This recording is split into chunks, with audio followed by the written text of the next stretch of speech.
कागदी बॉन्डची झंझट संपणार आहे, कारण आजपासून महाराष्ट्रात इलेक्ट्रॉनिक बॉन्डची सुरुवात करण्यात येणार आहे। इलेक्ट्रॉनिक बॉन्डमुळे आयातदार आणि निर्यातदारांना मोठा दिलासा मिळणार आहे। कस्टम अधिकाऱ्यांकडून तात्काळ पडताळणीमुळे फसवणुकीसही आता आळा बसणार आहे। आधीच्या बॉन्डमध्ये इलेक्ट्रॉनिक पद्धतीनं बदल किंवा रक्कम वाढ करणं शक्य होईल। कस्टम अधिकारी आणि ग्राहकांच्या ई-स्वाक्षरीमुळे व्यवहार अधिक सुरक्षित आणि पारदर्शक होणार आहे। महसूल मंत्री चंद्रशेखर बावनकुळेंनी इलेक्ट्रॉनिक बॉन्डबाबत महत्त्वाचा निर्णय घेतलाय।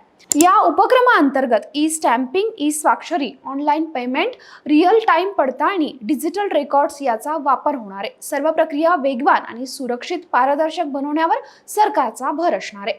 कायदेशीर मुद्रांक शुल्क थेट ऑनलाईन भरण्याची सोय उद्योग क्षेत्रासाठीचा हा निर्णय मोठा दिलासा देणार आहे।